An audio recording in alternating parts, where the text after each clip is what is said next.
നമസ്കാരം, my life my ബ്യൂട്ടിയിലേക്ക് എല്ലാവർക്കും സ്വാഗതം. ഇന്നത്തെ നമ്മുടെ വീഡിയോ വളരെ കുറഞ്ഞ ടൈമിൽ ടേസ്റ്റിയും ഹെൽത്തി ആയിട്ടുള്ള നല്ലൊരു അടിപൊളി ദോശയാണ്. അപ്പോൾ നമുക്ക് അത് എന്തൊക്കെയാണ് വേണ്ടതെന്നുള്ളത് നോക്കാം. അതിന് മുമ്പായിട്ട് നിങ്ങൾ ആദ്യമായിട്ടാണ് എൻ്റെ ചാനൽ കാണുന്നതെങ്കിൽ ചാനൽ സബ്സ്ക്രൈബ് ചെയ്യുക, കൂടെയുള്ള ബെല്ലൈക്കൺ കൂടെ എനേബിൾ ചെയ്ത് വെക്കുക. എങ്കിൽ മാത്രമേ ഞാൻ ഫ്യൂച്ചറിൽ ഇടുന്ന വീഡിയോ നിങ്ങളിലേക്ക് എത്രയും പെട്ടെന്ന് എത്തിച്ചേരുള്ളൂ. അപ്പോൾ നമുക്കതിന് എന്തൊക്കെയാണ് വേണ്ടത്, എങ്ങനെയാണ് ഉണ്ടാക്കുന്നതെന്നും കൂടെ നോക്കിയിട്ട് വരാം. ഈ ദോശ ഉണ്ടാക്കാനായിട്ട് നമുക്ക് ആദ്യം തന്നെ വേണ്ടത് ചെറുപയറാണ്. ഞാനിത് ഇതേപോലത്തെ ഒരു ഗ്ലാസ്സിലാണ് ഈ അളവെടുക്കുന്നത്. ഈ ഒരു ഗ്ലാസ്സിൻ്റെ രീതിയിലാണ് നിങ്ങൾ എടുക്കുന്നതെങ്കിൽ നമുക്ക് 3 പേർക്കൊക്കെ സുഖമായിട്ട് കഴിക്കാൻ പറ്റും. നിങ്ങൾക്ക് ഏത് ഗ്ലാസ്സിൻ്റെ അളവിൽ വേണമെങ്കിലും നിങ്ങൾക്ക് എടുക്കാം, അത് നിങ്ങളുടെ ഇഷ്ടം പോലെ. പിന്നെ നമുക്കിനി അടുത്തതായിട്ട് വേണ്ടത് പച്ചരിയാണ്. നമ്മൾ ദോശയ്ക്കൊക്കെ എടുക്കുന്ന ആ ഒരു പച്ചരിയില്ലേ, അതെടുത്താൽ മതി. അപ്പം നമ്മൾ ഒരു ഗ്ലാസ് ചെറുപയർ എടുക്കുകയാണെങ്കിൽ അതിൻ്റെ 1/4 ഭാഗം പച്ചരി എടുക്കുക.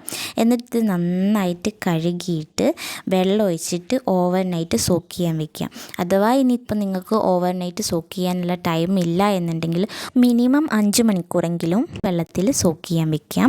എന്നിട്ട് നമ്മളത് പിറ്റേന്നാണ് നമുക്കത് അരച്ച് എടുക്കേണ്ടത്. ഇത് നല്ലൊരു ടേസ്റ്റി ഉള്ളൊരു ദോശയാണ്, അതേപോലെ തന്നെ നല്ല ഹെൽത്തിയാണ്. നമുക്ക് ഫാറ്റ് കയറുമെന്നുള്ള ഒരു പേടി അതൊന്നും വേണ്ട. നല്ല ടേസ്റ്റിയുമാണ്, നല്ല ഹെൽത്തിയുമാണ്.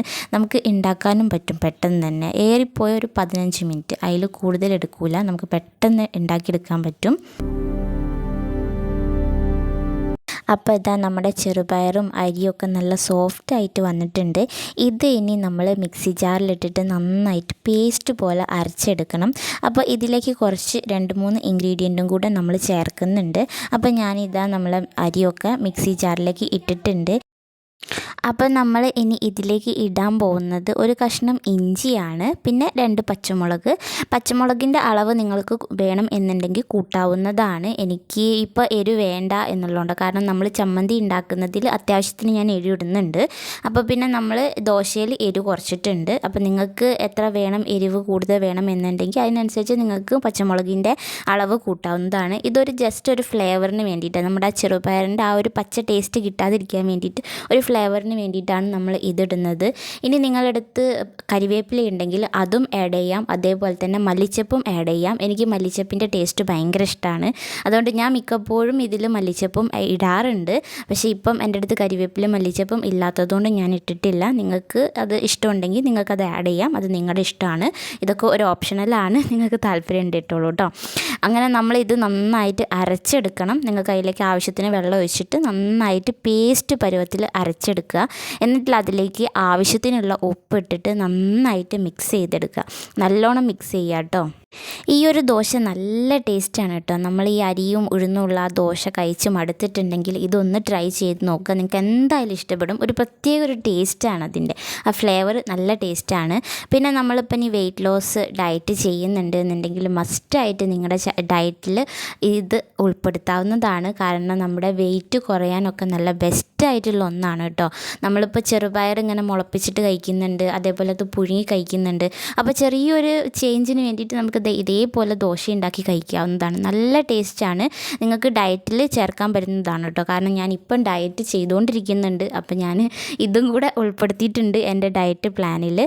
അങ്ങനെ നമ്മളിനി ദോശ ഉണ്ടാക്കാൻ പോവുകയാണ്. അപ്പം നമ്മൾ ഫുൾ ഫ്ലെയിമിലിട്ടിട്ട് ദോശപ്പാനൊക്കെ ഒന്ന് ചൂടാക്കിയിട്ട് സിമ്മിലാക്കി വെക്കുക. എന്നിട്ട് അതിലേക്ക് കുറച്ച് വെള്ളം ഒഴിച്ചിട്ട് നമ്മുടെ ദോശപ്പാനിൻ്റെ ചൂടൊന്ന് പാകമാക്കണം. അപ്പോൾ വെള്ളം ഒഴിച്ചിട്ട് ഒരു കോട്ടൺ തുണി എടുത്തിട്ട് തുടച്ചിട്ട് ചൂടൊക്കെ ഒന്ന് സെറ്റാക്കുക. കാരണം നമ്മൾ നല്ല ചൂടിൽ ഇത് ഒഴിച്ചിട്ടുണ്ടെങ്കിൽ നമുക്കിങ്ങനെ കറക്റ്റായിട്ട് പരത്തിയെടുക്കാൻ പറ്റില്ല.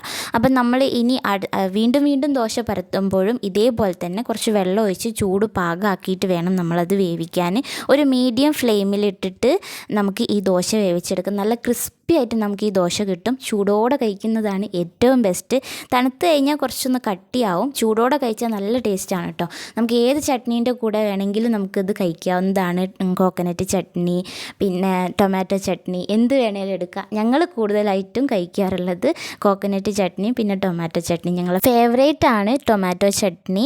പിന്നെ നമ്മളിത് എപ്പോഴാണോ ഉണ്ടാക്കുന്നത് ആ സമയത്ത് നമുക്ക് അരച്ചിട്ട് അപ്പം തന്നെ ഉണ്ടാക്കാവുന്നതാണ്. ഇതിങ്ങനെ വെക്കേണ്ട ആവശ്യമൊന്നുമില്ല, സ്പോട്ട് തന്നെ നമുക്ക് ഉണ്ടാക്കാം. അഥവാ ഇനി ബാലൻസ് വന്നിട്ടുണ്ടെങ്കിൽ നമുക്ക് ഫ്രിഡ്ജിൽ വെച്ചിട്ടും യൂസ് ചെയ്യാൻ പറ്റും, യാതൊരു പ്രശ്നവും വരില്ല. നല്ല ടേസ്റ്റാണ്, നിങ്ങൾ എന്തായാലും മസ്റ്റായിട്ട് ട്രൈ ചെയ്ത് നോക്കുക. വെയ്റ്റ് ലോസ് ഡയറ്റ് ചെയ്യുന്നവർക്കായിട്ട് നല്ല വെറൈറ്റി ദോശയായിട്ട് ഞാൻ ഇനിയും വരുന്നുണ്ട്. ഞാനിപ്പോൾ ഡയറ്റ് ചെയ്തുകൊണ്ടിരിക്കുകയാണ്. അപ്പോൾ ചാനൽ സബ്സ്ക്രൈബ് ചെയ്ത് വെക്കുക.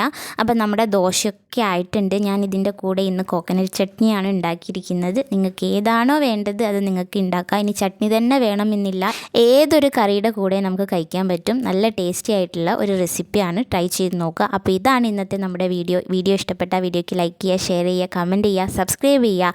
അപ്പോൾ അടുത്ത നല്ലൊരു വീഡിയോ ആയിട്ട് നമുക്ക് വീണ്ടും കാണാം. അതുവരേക്കും ടാറ്റ, ബൈ ബൈ.